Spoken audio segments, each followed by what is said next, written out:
Opo, meron na ho bang kayong pwedeng ilahad na informasyon kung sino-sino na ho no ng mga proponents or local officials ang may existing pa rin na government contract with DPWH na pag-aari nga po yung ng local official o mambabatas yung kontratista para lang ho maiklaro na po mas maaga pa lang. Kasi doon, wala nang pong kinakailangan pang mahabang debate doon eh. Kasi klaro po naman ang mga batas na umiiral na bawal yun. Meron ho ba kayong pwedeng mai-present sa amin, sa bayan na gano'n na pong pag-aaral ng inyo pong mga team? Nako, yun na nga mga kababayan, naglabasan ng mga larawan at mga video na kung saan tila bagang pinandidirihan ng ating presidenteng bangag noong dumalo siya dyan sa ASEAN Summit. Ayan ho, presidente ng Brunei, tignan nyo ho ang gagawin niya dito kay Marcos Jr. Panoorin ho natin ito mga kababayan. Grabe naman yan. Ayan ho, dumidistansya talaga eh. Oh, ayan ho. Oh, yung isa napatingin siya, ayan ho. Tignan natin ha. Oh, lumayo siya eh. Naku, baka mahawa ako nito. Sabi siguro, bangag to eh, di ba? Oh, tingnan nyo, oh. Tila bagang merong sakit ang presidente natin at pinandidiriyan ho siya ng ibang mga world leader, di ba? Pinandidiriyan ho si Marcos Jr. eh, yan oh. Tingnan nyo yan, oh. Grabe, oh. Yung isa napatingin. Yung itong nasa likod, napatingin. Aba, may bakante pwesto dyan ha. Sabi siguro, oh. Pero di niya pa rin pinuntahan. Lumayo siya kay Marcos Jr. Oh. Oh, ayan oh. Linagay siya sa tabi, ano, yung sa Brunei. Layo siya bigla. Oh, sabi siguro, ano to? Pero nung panahon ni dating Pangulo Rodrigo Duterte, lahat to gusto makapagpa-picture kay Tatay Diggs. Lahat to gustong pagka merong pagtitipo ng mga pinuno ng iba't ibang mga bansa, nagpapaselfie ho sila kay Tatay Digong. Dito kay Bangag, tingnan nyo naman ho yan. Oh, napatingin yung isa. Oh, naku, wag ka dyan. Baka utangan ka niyan o baka may mawala sa gamit mo dyan. Laki sa nakaw yan eh. Oh. Grabe naman yan. Di ba nakakahiya ho yan? Pero bago yan mga kababayan, isang like at isang subscribe. Masaya na ho tayo dyan sa magsusumali sa ating community. Yung join button, nandyan lang ho sa baba. Rekta ho tayo dito kay Sir,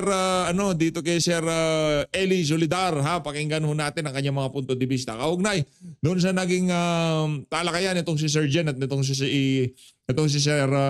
Senator Rodante Marcoleta noong Biyernes doon dyan sa Saganang Mamayan. Panoorin ho natin ito mga kababayan. Ito, Gabe. Na po. Ito ang mga natumbok ni Senator Rodante Marcoleta at ganyan din po ng testimonya ni dating Sergeant Orly Gutesa. Yan. At kung saan ay ngayon na-kumpirma at talagang na-monitor po mismo ng kampo ni Senator Marcoleta na grabe po yung pagkapakalat ng mga fake news at upang sirain, wasakin yung kredibilidad ni Sergeant Gutesa at maging si Senator Marcoleta at ipinipilit na tila siya po ay itong si Gutesa ay pinilit lamang at binayaran di umano ni Marcoleta at ni dating Congressman Mike Defensor. So sa ngayon ay talagang grabe ho yung napakalawak daw po ng pagpapakalat ng fake news. Yan. At may mga ginagamit na kunwari na ito pong si Gutesa ay nagsalita na kung saan ay umamin na siya po ay pinilit lang daw ni Senador Marcoleta at Mike Defensor na magsalita laban po dito po sa mga natutukoy ho. Siyempre si dating Speaker Martin Romualdez at gayon din po itong si Zaldico, mga kababayan. Pero maliwanag naman ho, no, at yung mga pahayag ni Sergeant Gutesa ay tumutugma sa testimonya ho, di ba, ni Henry Alcantara at Bryce Hernandez, na kung saan ay yung bahay ni Zaldico diyan po sa Valle Verde, diyan po, no, iniipon yung pera tapos dinideliver sa condo unit ni Zaldico diyan po sa BGC. So nagtutugma ho mga kababayan, pero hindi ko alam bakit ho ganon. At parang sabi nga ni Senator Marcoleta, nababago po yung direksyon diyan po sa Senado. Ano ba talaga ang layunin dito ng mga senador? Diba? Halukayin at alamin ang katotohanan, higit sa lahat, ay managot yung mga taong nasa likod, lalo na yung mga malalaki, no, na nasa likod nitong malawakang korupsyon sa ating bansa. Ito, panoorin nyo ho mga kababayan, dahil sa nabisto ho mismo ni Senator Marcoleta na marami ho pinapakalat na fake news, kung ano-ano. May account ho, talagang ginagastosan daw ho mga kababayan, binuboost pa baka yung mga nakikinig o nanonood ho sa atin ngayon, baka nakarating mo sa inyo yan, di ba? Pag binuboost ho mga kababayan, kahit na hindi mo yan pinafollow, ay papasok ko yan di ba? Tapos makikita mo, pag napaniwala ka, wala na, tapos na. Ang target daw ho, 1 million ito, panoorin nyo ho ba ang pahayag at ni Senator Marcoleta. Grabe ho, di po ba talagang naglalabasan kasi alam niyo ho ngayon sa social media ay minsan pag hindi ka naging maingat, di po ba sa iyong pagtingin at pag-intindi sa bawat mga issue na lumalabas, maaring ikaw ay mahulog sa kasinungalingan, di po ba? Ikaw ay mabitag ho ng mga mali at mga fake news na tinatawag, di po ba? So, napaka-importante na pag tinignan nyo, i-ano nyo na lang ho. Sabi natin, i-check nyo ho mabuti, i-double check nyo ho. Kasi yung mga imposible na sasabihin, kasi ito pong halimbawa si Gutesa na sinasabi, biglang lumutang di umano, kunwari, na nagsasalita na, pero hindi naman mismo interview nasa art card lang may mga ganon-ganon, kunwari. At kung sakasakali na may lalabas na halimbawa, parang siya po yung nagsasalita, alam niyo naman ngayon yung AI AI, oo. Yung boses ng mga naikokorek ko, napakarami ho at talagang napakatindi na ho ngayon ng teknolohiya. Pero eto ho mga kababayan, yung aking pananaw ho rito.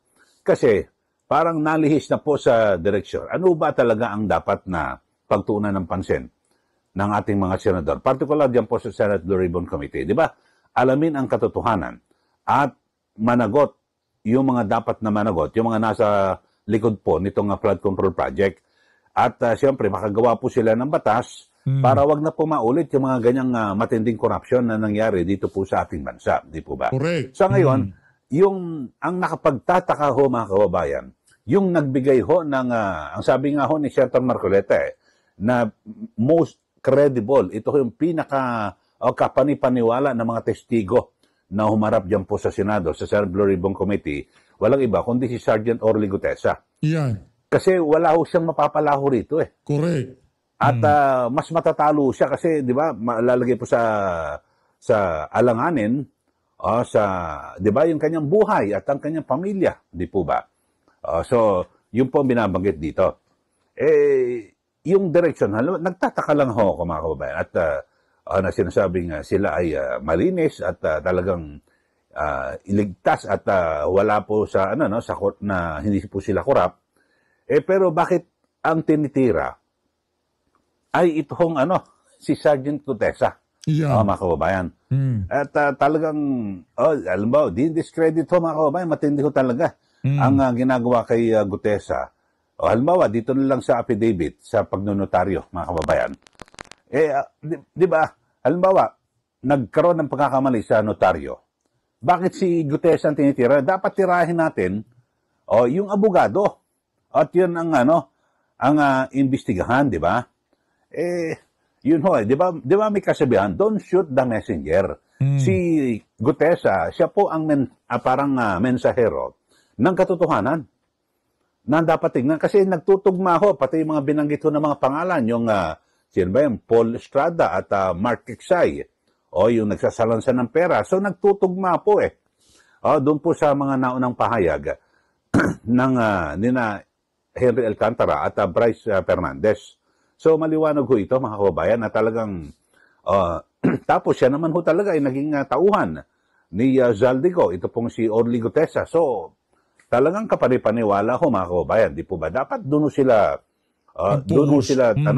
mag-stick ho at talagang magtuon ng pansin, di po ba? Correct. Itong mga senador. Pero ngayon, ang pinagtutuunan ho nila ng pansin yung pirma at kung paano ma-discredit itong si Master Sergeant Orly Gutesa. Talagang nahahalata mo, bakit tinudurog po yung kredibilidad? I-discredit ito pong si Orly Gutesa. Sa halip na halimbawa yung panotaryo dapat ang questionin ng masinsinan yung abogado. Kasi lumilitaw ho yung mga iba pang mga dokumento, pag inukumpara, ay parehas eh.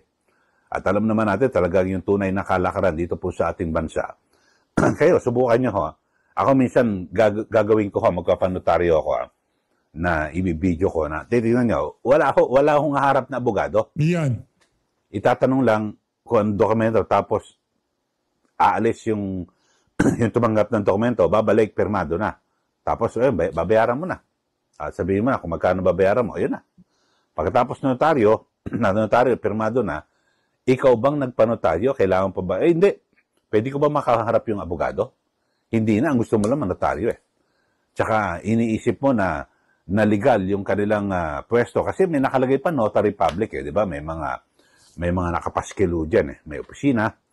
So, yun lang ho mga kababayan. Kasi ang kadalasan ho, may nagbanggit din sa akin na abogado na may tao siya na na pinagkakatiwalaan na kayang-kaya niya ng pirma niya. Yun ang ginagawa, yun ang trabaho. At taga-pirma kasi hindi naman siya laging doon sa opisina. Correct. Diba? Sa tunay, hindi nga pupunta na. Ginamit lang kanyang pangalan. At diba, kukolekta na lang. May staff lang ho siya na pinapasweldo.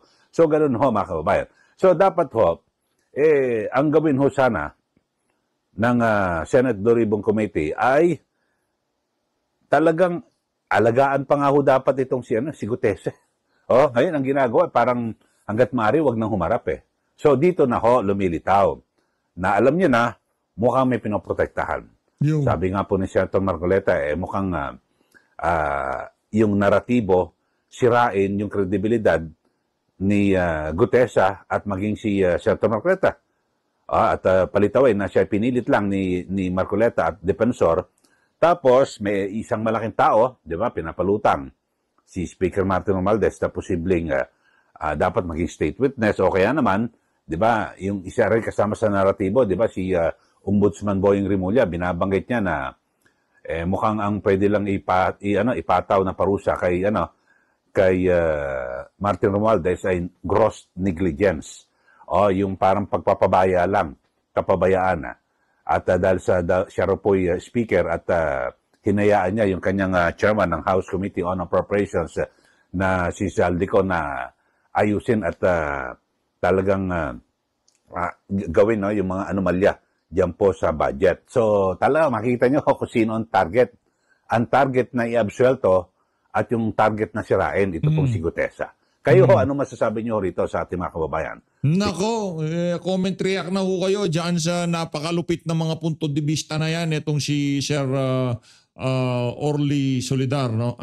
Eli Solidar pala, sorry. Eli Solidar, kaugnay dyan sa mga isiniwalat na yan. Itong si Senator Dante Marcoleta. Ngayon naman mga kababayan, dumako naman ho tayo dito sa pagbibida na naman. Itong si Vince Dizon. Naku, base ho dito kay Vince, hindi na daw hindi naman daw pwedeng ibenta yung mga eroplanong napalabas ng tinakas ng bansa kasi hindi naman basta-basta yan makakatakas kung hindi. Ito, pakinggan natin mga kababayan. Game. Secretary Vince Dizon, salamat po sa panahon, sir. Good morning po, Sir Ted, Ma'am Cha. Good morning po. Opo. Unahin ko lang po itong, di ba ho at nag-announce na kayo dati, sumulat na ho kayo sa AMLAC para po doon sa pag-freeze ng air assets ni Zaldico. Ano ho ang nangyari? Bakit nakalipad yung 3? At hanggang ngayon daw, sabi ng kaap sa aming interview, wala pa rin pong freeze order kaya? Unang-una po, nag-clarify po yung kahapon nung date nung pag-alis papuntang Singapore at Malaysia nung 3 sasakyan, 2 chopper, 1 eroplano. Ang dates po ay August 16, August 20 at September 11.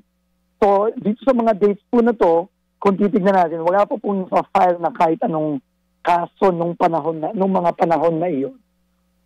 Yes, so, sir. Yun po yung yun po yung dates noon, Ikalawa po, yung pong clarification nga, very clear na kahit na po nasa Malaysia yung 2 chopper at Singapore yung 1 eroplano, hindi pa rin po maibebenta yan dahil po nakapigil po ang lahat ng pag-register. Kung maaalala niyo po, Sir Ted, siya, nung pong Hindi maibebenta pero pwede pa rin gamitin. Di ba? Hindi naman talaga pagbenta ang issue datin dito eh. Yung paggamit o paghabol dito sa mga air asset na to ni Zaldico at dapat mapasubasta na sa lalong madaling panahon. Huwag nyo kaming paandaran na hindi maibebenta. Dapat hindi nakalabas in the first place. una po namin ginabas yung 13 air assets na di umano'y konektado kay former Congressman Zaldico. In-announce ko din po noon na may attempt na i-register itong 3 air asset na ito. At ito po ay napigilan dahil na po doon, hindi po sila maibebenta. As to the freeze order po, ang makakasagot lang po talaga niyan, Sir Ted, ay ang AMLAC. Opo. No, Opo. kung ano po, no, kung yan po ay na ba o hindi. Opo. Naunawaan po namin, kasi ang AMLAC din po tinatawagan namin pero hindi ho available ang kanilang direktor para po sa panayam. Pero para lang ho mas maintindihan natin ng ating mga kababayan na nagbibigay po ng reaksyon dito. Ito pong freeze order particular sa air assets itong si Zaldico. Alam po namin yung 3 nakalabas bago po ang inyo pong liham po dito po sa AMLAC. Pero hindi ho ba ang inyong binuong komite, kahit papaano, kahapon nandun po yung AMLAC sa inyo pong meeting sa ICI, hindi ba natin maipaliwanag lang what's taking them too long perhaps? Hindi ba sa inyo naipaliwanag? Ano ba ang proseso dito? Bakit po may katagalan kaya? Ang sabi ng nila is, kapag po sila ay nakatanggap ng isang ng information tungkol sa mga assets, kailangan po nilang mag-build up ng mga dokumento para i-submit sa Court of Appeals para sa freeze order. So, yun lang po ang sinabi nila. Alam niyo naman po, hindi po madaling makakuha talaga ng impormasyon sa AMLAC. Dahil marami pong mga requisitos at maraming mga maraming mga criteria bago sila makapaglabas ng impormasyon. Kahit po sa amin. Kahit po sa amin na parte na rin ng gobyerno. Opo. Sige po. So, pero naman po, mabilis naman po silang kumilos in fairness. In fact, ang sinabi po nila, mga mahigit 2,000 ng mga accounts at assets ang kanilang na-freeze. Opo, we understand that we have to go through the process. Kaya nga po kami nagkaroon ng panayam para lang humaipaliwanag ninyo, doon po sa mga taong naiinip na at hindi ho din siguro naunawaan ng lubos yung dapat na pagdaan ng legal process. Dito po ngayon sa inyong pinag-usapan. Pero ulitin ko lang po, Sir Ted, ulitin ko lang po, ang importante po dito is hindi po maibebenta at kapag ang mga assets na ito ay ultimately na subject na ng pagbabalik ng value nito sa gobyerno, ibig sabihin yung forfeiture, kahit na nasa labas sila ng bansa, makukuha po natin lahat. Opo. Yes sir. That's a very good assurance sa mga humihingi nga po dito. Kunin nyo na sa lalong madaling panahon para mapasubasta na natin yan. Baka ipasubasta lang yung mga sasakyan nitong Diskaya di ba? Pero yung mga air asset nitong si Zaldico, wala, papasyal-pasyal sa iba't ibang mga bansa, di ba? Ito na accountability. Secretary, yung nabanggit nyo po kahapon dito po sa meeting para sa forfeiture ng mga ill-gotten wealth. Ito ho, paano, who's in charge at ano ho dito ang sistema ng prioridad? Opo. Paano po? Ganito po, ang in charge po dun sa working group natin sa pagbabalik ng pondo ay ang Office of the Solicitor General. Si Solicitor General Lelen Berberabe po ang in charge. Siya po ang in charge dahil siya po under the law, siya po ay may power na mag-initiate ng mga legal proceeding para maibawi o maibalik ang perang ninakaw sa taong bayan. Sila pong dalawa ng ombudsman ang may power niyan. Pero ang ombudsman po, ang nakapokus po siya sa mga kriminal na cases. Ito pong mga cases ng plunder, pandarambong, malversation, etc. No?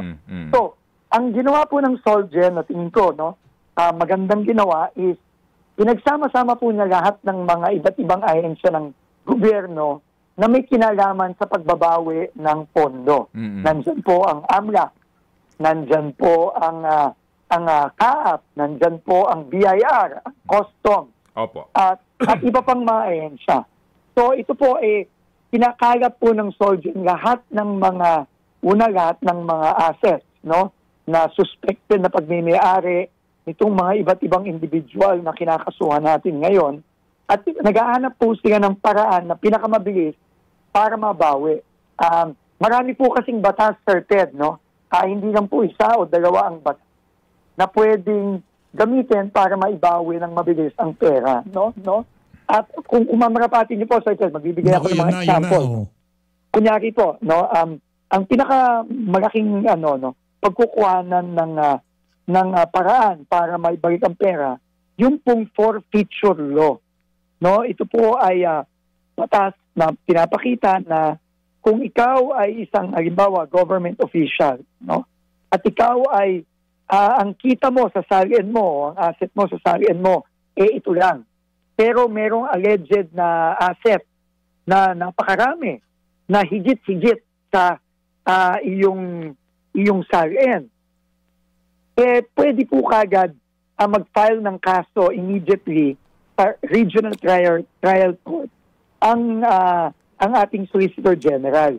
At madali lang pong ipatunayan ito dahil nga kitang-kita mo sa public record na mahigit sa iyong yaman ang mga alleged na asset na suspected na ikaw din ang may-ari. So, at ang maganda po dito, unlike sa criminal case na talaga pong yung tawag proof. Yung burden of proof nasa gobyerno, dito po sa mga kasong ganito, yung taong kinakasuhan ang dapat magpatunay. Na bakit ka mayroong ganyang asset? Ganito lang naman ang kita Yes, mo. sir. Yes, sir. Sorry to interrupt. We have explained this. We have explained this so many times tong RA 1379. Ano po? Sorry po. Na binabanggit niyo po nga kasi klarong-klaro po ito. Depende lang ho sa bilis, no? Hindi kasi yung si Vince, libangan niya na ho yung masyadong mahilig magbida-bida. Yan ho talaga ang trademark nitong si Vince Dizon. Kailangan pa ho niyang ulit-ulitin yung mga naipaliwanag na para magmukha siyang matalino, talagang nagtatrabaho. Solgen at ang kanilang mga kasama sa pagsasampa ng kaso. So, sir, ito lang po, no? Halimbawa, gawin natin specific po, mambabatas. Okay? Nasangkot dito sa skandalong ito. So, nangangahulugan ho ba na uunahin sila dito? Pwede yung mauna. Kasi po, halimbawa po, no, meron pong ebidensya na nagpo-prove na yung asset mo ay napakataas pero yung salian mo ganito lang. Okay. Pwede pong immediately on its own, no? Yung Solgen pwede na mag-file. Kahit na wala pang mga criminal cases. Basta po may ebidensya na nag-link sa isang government official sa mga ganitong klaseng asset na higit-higit naman sa kanyang salian. Kaya importante din po yung ginawa ng ombudsman na inopen na niya ang salian ng lahat ng mga opisyalis ng gobyerno. Okay, sige po. Pwede po yun, Sir Ted. Opo. Dito po sa inyong ipinapangako dati, no, na uunahin yung mga low-hanging fruits kaninyo. Opo. Hindi lang ho namin maintindihan, ano ba ang proseso at pamamaraan ninyo para sa pagkakaso ng mga sangkot dito, hindi lang contractor, kundi lalo na yung mga proponents. Ngayon po, natumbok nitong si Manong Ted. Palakpakan ho muna natin itong si Manong Ted Filon. Kasi sabi nitong nitong si Vince Dizon, sila lang daw mga contractor, mga district engineer, sila lang yan Nasaan na yung mga proponent? Yung mga congressman? Nasaan na? Sir, ang iba't ibang news organization, Rappler, Bilyonaryo, the Inquirer.net, ABS-CBN News, naglalabas na po ng PCIJ ng kanya-kanyang report para po kumpirmahin na may mga particular na mga lalawigan na kung saan yung contractor mismo ay yung mismong congressman. Magandang halimbawa dito yung 3rd District ng Tarlac. Nagsampa na po ng kaso sa ombudsman. Doon yung corporate papers, tinutukoy mismo, umano na yung congressman tsaka asawa niya na vice mayor, ang kontratista. Itong gantong klarong-klaro na. Parang hindi ho namin, ang dami ho nila na mga either gobernador, sa mga lalawigan, ang dami na ng klarong-klaro na. Bakit hanggang ngayon po, wala pa rin pong isinasampang kaso po sa mga ito? Due process. Hindi, kasi pagka binanatan mo yung mga congressman, pagka pinatawag yan, kakanta yan. Pagka kumanta yan, magkakalaglagan na. Ika nga talagang yun ang senaryo na iniiwasang mangyari ni Martin Romualdez. Na yung mga mismong kasamahan nila dyan sa House of Representatives, magdadaldal para maligtas ang kanilang mga tumbong. Yun ang iniiwasan nila. Pero sa ayaw sa gusto nitong si Romualdez, mangyayari ho lahat yan. Alam niyo, Sir Ted, tama ka, no? In fact, yan po ang napag-usapan na rin namin ng ICI. Mali ka kasi di mo ginagawa. At huwag ka mag-alala, Sir Ted, no? Yung mga kababayan natin nakikinig. Yan po ang isa sa mga low-hanging fruit na napag-usapan na po ng ICI at ng iba pang ahensya tulad namin sa DPWH. At yung pong mga dokumento at mga pag-i-inspeksyon ng grupo ni General Azurin, ni General Bisnar, yan na po actually ang inuuna. Yung mga sinasabi nga niya, no, sorry to use the term, no, yung pong sinasabi nilang mga contractor, no, na ginagamit na loosely ngayon para sa mga kontratista na either opisyalis o membro ng House of Representatives. So, tama po kayo, isa yan sa mga low-hanging fruit na inuuna at tingin ko po sa mga susunod na linggo, yan na po yung mga kasong ipafile. In fact po, ang naging usapan po namin ng ICI every week, at least is 2 kaso ang ipafile. At nag-a-assemble na po sila ng mga iba't ibang kaso at isa po yan sa mga uunahin. Opo. Meron na hubang kayong pwedeng ilahad na informasyon kung sino-sino na ho, no, ng mga proponents or local officials ang may existing pa rin na government contract with DPWH na pag-aari nga po yung ng local official o mambabatas yung kontratista para lang ho maiklaro na po mas maaga pa lang kasi doon wala nang pong kinakailangan pang mahabang debate doon Kasi klaro po naman ang mga batas na umiiral na bawal yun. Meron ho ba kayong pwedeng mai-present sa amin sa bayan na gano'n na pong pag-aaral ng inyo pong mga team? Meron na po at ito po ay sinabit na namin sa ICI, Sir Ted.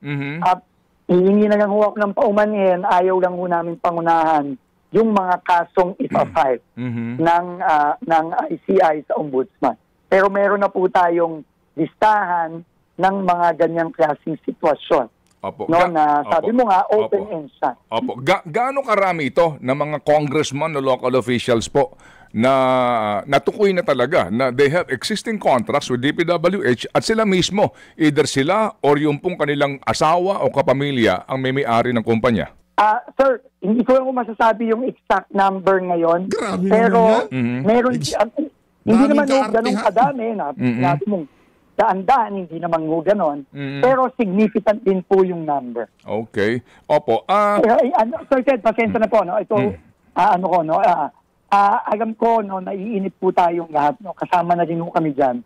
Pero ito pong publiko po ng impormasyon, ang ano lang ho kasi ng ICI is ayaw lang unigang pangunahan itong kanilang magpapagpa-file ng mga kaso. Pero tama po kayo, yung mga ganyang kaso, open and shut po dapat yan dahil bawal po yan.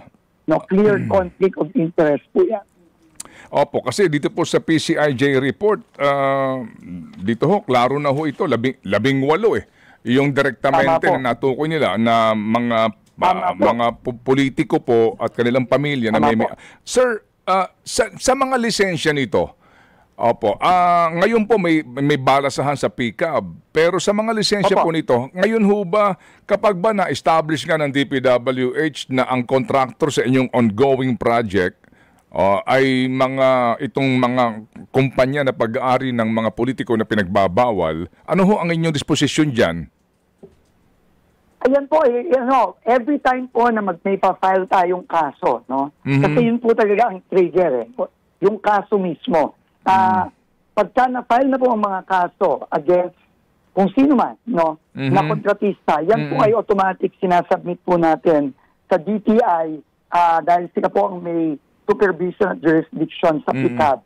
No, automatic po yan. At yan na rin po ang nagiging basis ng DTI sa kanilang mga proseso para magkansela ng mga lisensya. No, ganyan po ang sistema natin ngayon. No? At in fact, ang DTI kasama din po dun sa working group na nag-meeting kahapon, nakasama din kami at kasama ang ibang mga EMSA.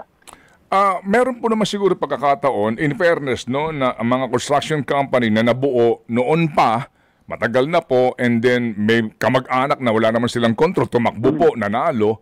Oo. Ano ba magiging panuntunan dito ng PICAB o DPWH doon sa kwalifikasyon ng mga kontratista na ang may-ari na kapamilya po, kamag-anak na nakaupong congressman o senador o gobernador? Wala ba dito rules na hindi ka pwedeng mag-bid kapag sa lalawigan ng kamag-anak mo? Ano ho ba, para maiklaro na ho ito? Kasi nga ito ho yung pinagmumulan ng lahat. Oo. Tama po yan, Sir Ted, no? Kailangan po, sa ngayon po, ang masasabi ko po, wala. Kasi po nakakalusot, Sir Ted, nitong nakaraang mga taon na. Nakakalusot kasi walang panuntunan. Gumawa kayo ng panuntunan para hindi makalusot. Binibigan nakakalusot yung mga ganyan. Bongo, kahit yung mga klarong-klaro, nakakalusot pa rin. So clearly po, wala pong klarong panuntunan. Wala palang klarong panuntunan. Kaya huwag nyo sisihin yung mga merong kamag-anak na dekada na sa construction business, pumasok sa pambihira, kailangan talagang magbago. At gagawin din po natin yan kasama ng mga iba't ibang reformang currently na ginagawa din natin para talagang hindi na maulit ito. Kasi ang dami po talagang mga ganyang nakalusot. No, kitang-kita na po natin dahil ito nga po nagsumiti na kami sa ICI ng Opo, sige. Kasi ngayon, meron kayong mga proposed, projects, no? Meron pong mga ongoing at meron pong mga bago. So, will that policy be released before kayo mag-bid nitong mga bagong proyekto po para para lang natin masiguro that the Constitution is being followed. Mamadaliin po natin. Kamukha na rin po ng pagmamadali natin sa lahat ng ibang reforma na kailangan natin ayusin sa dami ng kailangan linisin at ayusin dito, kailangan mo talaga bilisan natin lahat. Okay. No? So, wag ko kayo mag-alala, Sir Ted. Once na ilabas po itong mga ito at meron na pong mga kasong ipa-file, i-announce po yan, I'm sure, immediately ng ICI.